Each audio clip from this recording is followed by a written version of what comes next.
Episode की शुरुआत में हम लोगों को हमारे जियान को दिखाया जाता है, जो कि एक अजीब सी और अनजान सी जगह पे होता है। जियान वहाँ पे एक हड्डी की ढांचा को देखता है, जिसके हाथ में वॉलन हार्ट फ्लेम की सीड होती है। पहले हमारा जियान ये सब चीजें देखने के बावजूद भी इस चीज को इग्नोर करता है और वहाँ से जाने की सोचता है। लेकिन तभी हमारा जो जियान होता है उसे लगता है कि भैया शायद मेरे काम आ सकती है, क्योंकि अगर इसने इस फ्लेम सीड को 3 टावर में लगा दिया तो इसकी सारी की सारी दिक्कतें ही दूर हो जाएगी और भाई की जिंदगी में इसके मजे ही मजे हो जाएंगे। वो अपना जियान भाई जो होता है वो जाता है बिल्कुल चौड़ा हो गया उस फ्लेम को उठाने के लिए, लेकिन जैसे उसे उठाने वाला होता है बिल्कुल एक हवा का झोंका आता है और हमारे भाई को बहुत दूर फेंक देता है। उस वेव की वजह से हमारा जियान भाई काफी जाके दूर गिर रहा होता है, लेकिन तभी वहाँ पे एक बंदा आता है जो कि अपनी पाव से हमारे भाई को बचा लेता है। और हम लोगों को दिखाया जाता है असल में ये बंदा और कोई नहीं बल्कि एक बुढ़ा है, नशेड़ी बुढ़ा।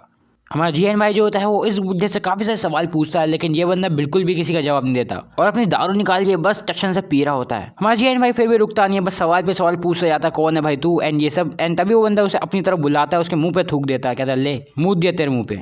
वो चच्चा जो होते हैं वो कहते हैं हमारे जियान को, देख बेटा मैं बहरा वहरा तो हूँ नहीं, मैं तेरी सारी बातें सुनता हूँ। तभी उस चच्चे को पता चलता है कि असल में जियान ने असल में उस वॉलन हार्ट को अपने अंदर रिफाइन कर लिया है। अपना जियान भी काफी ज्यादा कंफ्यूज है एंड उसे लगता है कि शायद अब लड़ने का वक्त आ चुका है एंड वो उसे ग्रीट करने लगता है, जो कि लड़ाई से पहले होता है। लेकिन जब जियान ये सब हरकतें कर ही रहा होता है तभी वो जो बंदा होता है वो चच्चा उसके अंदर से उसके वॉलन हार्ट को निकाल लेता है। अपना जियान भाई बिल्कुल भी कुछ नहीं कर पाता और उसके अंदर से उसका वॉलन हार्ट जो होता है उस बंदे के पास चल जाता है, चच्चा के पास। जियान काफी ज्यादा कंफ्यूज हो जाता है, क्या कि ये क्या हो गया, इसने तो मेरे वॉलन हार्ट को ले लिया। लेकिन वो उससे काफी सारे सवाल भी पूछता है चच्चा से, लेकिन वो बंदा कोई जवाब ही नहीं देता। वो चच्चा बुढ़ाऊ जो होता है वो बस अपना उस वॉलन हार्ट के साथ खेल रहा होता है एंड इस चीज को जियान देख के भी काफी ज्यादा कंफ्यूज हो जाता है कि ये वॉलन हार्ट तो असल में मेरा है, तो आखिर ये चच्चा के साथ क्यों खेल रहा है, क्या इसका कोई इसके साथ पहला रिश्ता है। अभी तक सब कुछ कोहरे कोहरे में था, लेकिन तभी जब वो जो बुढ़ाऊ चच्चा होता है वो हमारे भाई को सब कुछ बताना शुरू करते हैं, तब जियान को पता चलता है कि असल में ये बुढ़ाऊ जो है असल में वॉलन हार्ट पहले उसका हुआ करता था। हालांकि अभी हमारे जियान का है, लेकिन हमारे भाई को अभी भी ये शक होता है कि भैया कहीं ये बंदा मेरे वॉलन हार्ट को ना ले ले।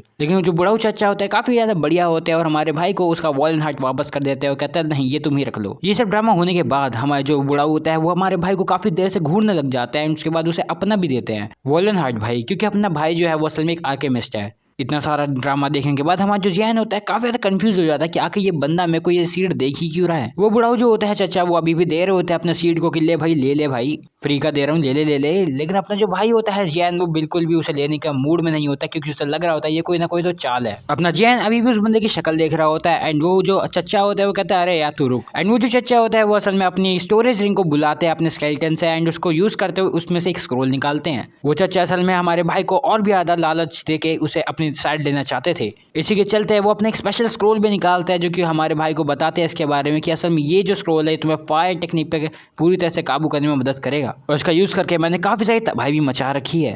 वो बुढ़ाऊ चाचा जो होते हैं वो हमारे भाई को कहते हैं ले भाई अभी दोनों के दोनों ले ले तू। लेकिन अब तो हमारे भाई के भाई पहले तो घंटी बजी थी, अब यहाँ पे पूरा घंटा बज रहा है। अब तो उसे इतना ज्यादा शक हो रहा है कि भैया ये आखिर बंदा मेरे को इतनी इंपॉर्टेंट चीजें क्यों दे रहा है मेरे को। एंड इतने में वो जो बंदा होता है बूढ़ा वो भनक जाता है, वो कहता है बड़ा घमंडी इंसान है भाई, ये कौन सी अकड़ होती है। और इतने में वो हमारे भाई जियान को सबक सिखाने के लिए आसमान में जाते हैं और बिल्कुल फट जाते हैं आग से, चारों तरफ आग ही आग कर देते हैं। एंड इतने में अपना जो भाई होता है जियान उसे लगता है कि भैया अब तो वक्त आ गया, अब भिड़ेंगे। अब उस बुढ़ाऊ जी को लग रहा था कि भैया आखिर ये बंदा मैं जो चीजें दे रहा हूँ वो क्यों नहीं ले रहा है। एंड इतने में ये बंदा भड़क गया, लेकिन जियान ये सोचा कि आखिर ये बंदा मेरे को इतनी सारी चीजें दे क्यों रहा है। दोनों के बीच में काफी तगड़ी वाली मिसअंडरस्टैंडिंग हो रखी थी और इससे पहले दोनों लड़ते हैं। हमारा जियान कहता है मैं बस ये पूछना चाहता हूँ कि आप मेरे को इतनी सारी चीजें दे क्यों रहे हैं, कोई भी बंदा आखिर इतनी कीमती चीजें अपनी क्यों ही देगा, वो भी बिना किसी चीज के बदले। इतने में बुढ़ाऊ चच्चा जो होता है वो बताते हैं अरे भैया मैं बताता हूँ, मैं को असल में मेरी जवानी वापस चाहिए, मतलब ये जो मेरी सोल है इसे तेरे को रिवाइव करना है, क्योंकि वो बुढ़ाऊ चच्चा असल में मर गए थे अब उन्हें जवानी की याद आ रही है। तो हमारे जियान को कहता है भैया तू एक काम कर, तू मेरे सोल को रिपेयर कर दे। तभी जो चच्चा होता है वो हमारे भाई को ब्लैकमेल करना शुरू करता है इमोशनल वाला। वो कहता है देख भैया अगर तेरे को नहीं करना तो तू मत कर भाई, मैं तेरे पे कोई प्रेशर नहीं डालूंगा, वैसे भी मैं हूँ क्या एक दुखी आत्मा। एंड इतने में अपना जो भाई होता है वो काफी ज्यादा सैड हो जाता है जियान और कहता है अच्छा यार कोई बात नहीं, अब कर रहे हैं ड्रामे तो कोई बात नहीं। और तरस खाते हुए अपना जो भाई होता है वो उनसे पूछता है कि आप मेरे को अपने बारे में थोड़ा बताइए तो शायद मैं आपकी ज्यादा मदद कर पाऊँ। इतना सुनने के बाद हमारे जो चच्चा होता है वो भी कहते हैं हाँ भाई तुम सही कह रहे हो यार। एंड इतने में वो अपने बारे में बताना शुरू करते हैं हमारे भाई को। वो बुढ़ाऊ चच्चा जो होता है वो अपना नाम बताते हैं एंड जितना सुनते ही हमारा जो भाई होता है वो एकदम शॉक हो जाता है, क्योंकि उनका जो नाम था वो बिल्कुल ग्रैंड एल्डर्स का था। अपने भाई के अंदर उस बंदे के लिए थोड़ी सी इज्जत आ जाती है और जियान अब आगे की और स्टोरी सुनना चाहता है। एंड वो जो बंदा होता है वो बताता है कि असल में कई साल पहले जब मैं भी जवान हुआ करता था, मेरी भी दाढ़ी मूछ काली थी, तब मेरे को भी यहीं पर ठीक वो वॉलन हार्ट फ्लेम मिली थी जो कि असल में मैं रिफाइन करने की कोशिश कर रहा था। पर जैसे कि सबको पता ही है, अगर तुम्हारे पास ऑलरेडी एक फ्लेम है एंड तुम दूसरे को रिफाइन करने की कोशिश करते हो तो दोनों के बीच में भिड़ंत शुरू हो जाती है। और यही सेम हुआ हमारे इस चचा के साथ भी। दोनों ही फ्लेम्स के बीच में लड़ाई हो गई, जिसके बीच में असल में पिसे तो हमारे चचा ही। जो बुढ़ाऊ जो चचा थे असल में काफी बुरी तरह से घायल हो चुके थे इन दोनों की लड़ाई में, लेकिन तभी वहाँ पे असल में मॉन्स्टर्स भी आ गए और उन फायर विजार्ड की वजह से हमारे जो चचा होता है वो बहुत ही भयंकर वाले इंजर्ड हो गए। और सिर्फ इतना ही नहीं, हमारे जो चचा होता है वो ये भी बताते हैं कि असल में उन फायर लिजार्ड में से असल में एक ऐसा भी लेवल का था जो कि द जोंग लेवल पे था। तो ऑफकोर्स वो काफी ज्यादा ताकतवर था एंड उसको हमारे जो चचा थे वो नहीं हरा पाए क्योंकि वो ऑलरेडी घायल था। एंड उसके बाद वो लिजार्ड आ गया जिसकी वजह से वो हार गए। एंड इन दी एंड हमारे जो चचा थे वो असल में उन्होंने अपनी फ्लेम को बाहर निकाल दिया, जिसको असल में हमारा भाई जो है काफी आसानी से रिफाइन कर पाया। वो बुढ़ाऊ चच्चे जो होते हैं हमारे भाई को कहता है, देखो तुमसे हो सकता है तो करना, मेरी मदद वरना मत करना, रहने दो। और हमारे भाई जियांग को याद आता है कि असल में उसके मास्टर की भी ऐसी हालत हो रखी है, तो ऑफकोर्स वो उन्हें ऐसे अकेले नहीं छोड़ेगा। हमारा जियांग जो होता है उन्हें कहता है हाँ मैं आपकी मदद करूंगा। इतना सुनते ही वो जो चचा होते हैं वो कहते हैं भैया क्या तो सच कह रहा है। वो हमारे भाई को बताते हैं कि असल में वो द जोंग लेवल के हैं, तो क्या वो उसकी मदद कर पाएगा। और हमारा जियांग जो होता है कहता है हाँ बिल्कुल मैं आपकी मदद कर सकता हूँ, मेरे पास असल में एक टोटका है, आप टेंशन ना ले, मैं अपनी पूरी कोशिश करूंगा, अगर ये काम करा तो ठीक, नहीं करा तो बाय बाय। दोनों के बीच में डील बिल्कुल सेट हो जाती है और अपना जियान कह देता है उन्हें कि ठीक है मैं आपकी सोल को रिपेयर कर दूंगा, जितने में वो काफी ज्यादा खुश हो जाते हैं। उनकी खुशी का कोई ठिकाना नहीं रहता। लेकिन तभी हमारा भाई उन्हें कहता है लेकिन एक दिक्कत है, जिसे सुनने के बाद हमारा जो वो दद्दा होता है वो भी काफी ज्यादा परेशान हो जाते हैं और कहते हैं क्या दिक्कत है बताओ मेरे को। और हमारे जियान उन्हें बताती है असल में वो अभी काफी ज्यादा लो लेवल पे है एंड वो इतना ताकतवर नहीं है कि असल में अगर वो उस चीज को करेगा ट्राई, उस टेक्निक को, तो शायद कुछ ही अच्छे रिजल्ट निकले। उतने में वो जो बड़ा चच्चा होता है वो समझ जाते कि असल में ये ज्यादा कुछ नहीं, बस वो फ्लेम और स्क्रोल मांग रहा है लेकिन बोलना नहीं चाहता ठीक से, कोई बात नहीं दे देंगे। वो एकदम से अपना हाथ घुमाते हैं और डॉक्टर स्ट्रेंज की तरह काफी सारी चीजें निकाल देते हैं, जिनमें से उनकी एक बियर की बोतल भी आ जाती है। पर बेसिकली हमारे भाई को असल में वो फ्लेम और स्क्रोल चाहिए होती है जो कि हमारा वो दद्दू उसे दे देता है और कहता है मैं जानता हूँ तुम्हें शायद मेरे पे शक हो या फिर ऐसा कुछ हो, इसलिए मैं तुम्हें पहले ही दे रहा हूँ कि तुम रख लो भाई से, लेकिन कोई मिसअंडरस्टैंडिंग नहीं रहनी चाहिए। वहीं सीन शिफ्ट होता है, हम लोग को दिखाया था हन फैंग को जो कि असल में कल्टिवेशन कर रहा होता है वहीं पे बैठे बैठे। तभी वहाँ पे सोल होल का एक लौंडा आता है और हमारे हैंग फैंग को कहता है भैया तू क्या कर रहा है ये। वो बंदा हैंग फैंग से कहता है हमें बुद्धिस्ट लेवल रूट चाहिए एंड किसी भी हालत में। एंड हमारा हैंग फैंग कहता है कोई दिक्कत नहीं है भाई, तेरा भाई ले आएगा। हैंग फैंग ये भी बताता है कि असल में वो कनान कॉलेज पे हमला भी करने वाला है।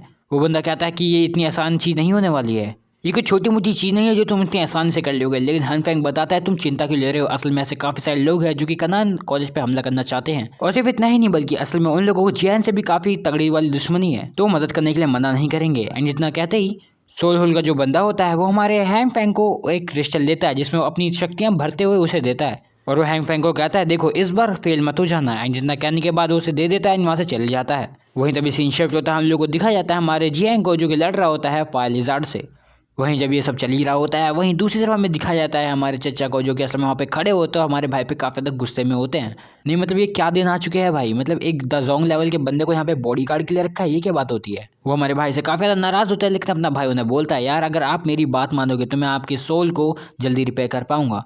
और अपना भाई उन्हें ये भी बोलता है कि देखो अभी आप अपनी वैसे भी द जोंग लेवल पर नहीं हो तो चुप ही रहो, क्योंकि अब आप पे उतनी शक्ति नहीं है। लेकिन तब हमारे आखिर चचा कर भी क्या सकते हैं, वो तो बस सुन ही सकते हैं। अब इसी के चलते अपने जो चचा होता है वो असल में वहाँ पे एक सील बना देते हैं, जिसके वजह से अब उन दोनों को फायर लिजार्ड जो होते हैं वो नहीं देख पा रहे होते हैं। और वो चचा जो होता है वो हमारे भाई यानी जियांग को कहते हैं कि जाओ और अपने कमाल दिखा। इतने में अपना जो भाई होता है जियांग और उसके मास्टर दोनों ऊपर की तरफ उड़ते हुए भगते हुए जाते हैं। लेकिन तभी अपना जो भाई होता है उसका जो 2C एम्परर होता है वो हलचल करना शुरू कर देता है, जिसकी वजह से हमारे भाई के लिए थोड़ी दिक्कत है एंड वो नीचे देखना शुरू कर देता है और अपने कॉन्शियसनेस को एक्टिवेट करके वो नीचे गहराई तक देखना शुरू कर देता है। लेकिन गहराई में देखते टाइम उसे 2 बड़ी आंखें दिखती है, जिसकी वजह से अपना भाई बिल्कुल हैरान हो जाता है और कहता है भैया ये क्या था। वैसे तो हमारे भाई का प्लान था कि वो जाएगा नीचे, वो देख के आएगा, लेकिन अब उसने अपना प्लान जो होता है वो ड्रॉप कर लिया होता है, क्योंकि उसे लग रहा होता है कि कहीं 2C एम्परर ने कुछ खतरनाक चीज़ तो नहीं नीचे रख रखी। हालांकि जियान को उस चीज़ को पाना तो है, लेकिन वो अभी नहीं पा सकता है क्योंकि उसे अपने पहले फादर और मास्टर दोनों को बचाना है, उसके बाद ही वो कुछ देखेगा। अपना भाई प्लान को ड्रॉप करते हुए वहाँ से जाना शुरू कर देता है अपने मास्टर के साथ। लेकिन तभी उसके मास्टर उसे बताता है देखो भैया नीचे असल में एक ऐसी चीज़ है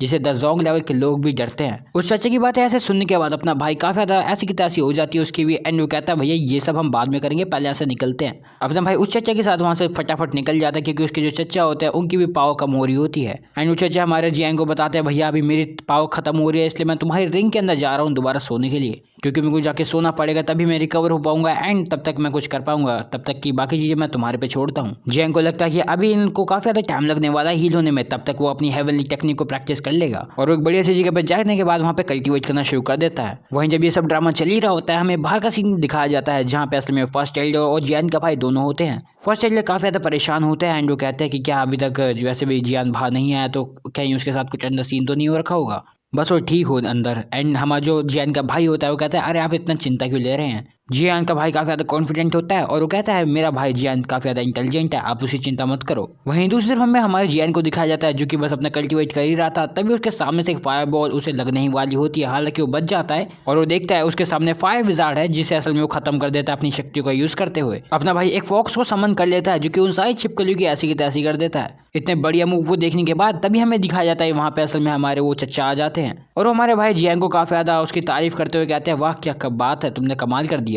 और जब ये सारी बात हो ही रही होती है तभी वो दोनों वहाँ से निकलने का फैसला करते हैं, वहाँ से निकल जाते हैं। वहीं जैसे वो लोग वहाँ से निकलते हैं हमें देखने को मिलता है वहाँ पे हमारे भाई से मिलने के लिए उनके फर्स्ट एल्डर आ जाते हैं एंड हमारे उस फर्स्ट एल्डर को देखने के बाद हमारा जियान काफी ज्यादा हैरान हो जाता है और कहता है ये यहाँ क्या कर रहे हैं। फर्स्ट एल्डर हमारे जियान के पास आके बोलते हैं हाँ भाई तुम क्या कर रहे हो यहाँ पे, भाई काफी ज्यादा देर हो गई तुम्हें। जियान उनसे पूछते हैं कि आखिर आप यहाँ पे क्या कर रहे हैं एंड जो फर्स्ट एल्डर उनसे बताते हैं कि भैया तुम्हें काफी ज्यादा देर हो गई थी आते हुए और क्योंकि तुम बाहर नहीं आए इसलिए हम अंदर आ गए। वहीं जब ये सारी बातें हो ही रही होती है तभी अपना भाई वो जो फ्लेम सीड होता है उसको निकालता है और फर्स्ट एल्डर को देता है। उस सीड को देखने के बाद वो जो एल्डर होता है वो कहता है ये तुम पागल वागल हो गए क्या, तो आखिर तुम अपना ये सीड निकाल के मेरे को क्यों दे रहे हो, फिर आखिर तुम कैसे लड़ोगे आखिर उस सोल होल के बंदों से, ये बहुत ज़्यादा खतरनाक है, ऐसा मत करो। लेकिन तब हमारा जो भाई होता है जियान उन्हें बताते हैं कि असल में ये उसका नहीं है। अपना भाई उन्हें कहते हैं आप चिंता विंता मत करो यार, आप बस इसे ले लो क्योंकि ये मेरा वाला नहीं है। और इस बात को सुनने के बाद वो जो फर्स्ट एल्डर होता है वो उस चीज़ को ले लेते हैं।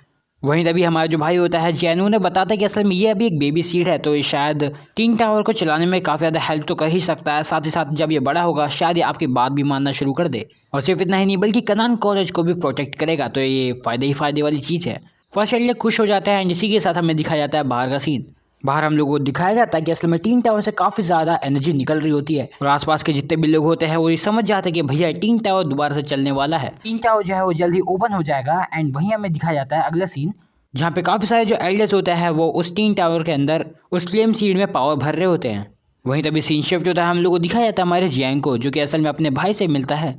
वो अपने बड़े भाई से मिलता है एंड उसका जो बड़ा भाई होता है उसे बताता है कि असल में यहाँ पे आजकल क्या चल रहा है। उसका बड़ा भाई उसको बताता है कि असल में यहाँ पे हैंग फैंग का काफ़ी चक्कर चल रहा है और वहीं पे जो हमारा फर्स्ट एल्डर होता है वो ये भी बताते हैं कि जो हैंग फैंग है वो असल में काफ़ी सारे लोगों को इकट्ठा कर रहा है ताकि वो तुम्हारे खिलाफ और साथ ही साथ कनान कॉलेज के खिलाफ एक अटैक कर सके। और सिर्फ इतना ही बल्कि उन लोगों ने असल में पहले भी अटैक कर रखा है, लेकिन असल में उनका जो भाई है यानी जियांग का भाई है उसने पहले भी उनके अटैक को रोक रखा है जैसे तैसे करके। जियांग को ये सारी बातें सुनने के बाद काफ़ी ज़्यादा गुस्सा आ जाता है एंड वो कहता है भैया ये कैसा चेपू इंसान है, ये तो पीछे ही पड़ गया, कौन है ये। और तब जो हमारा जियांग होता है वो कहता है चलो ठीक है भैया अब इसका भी नंबर लगाते हैं और इसका भी पत्ता काटते हैं। और सिर्फ इतना ही नहीं, असल में अपना भाई इतना ज़्यादा गुस्से में है कि असल में वो सोचता है कि भैया अब हम कल के कल ही जाएंगे उसका काम निपटा के आएंगे। अपना जियांग भाई फुल मूड में होता है और अब देखते हैं कि आगे आगे क्या होता है।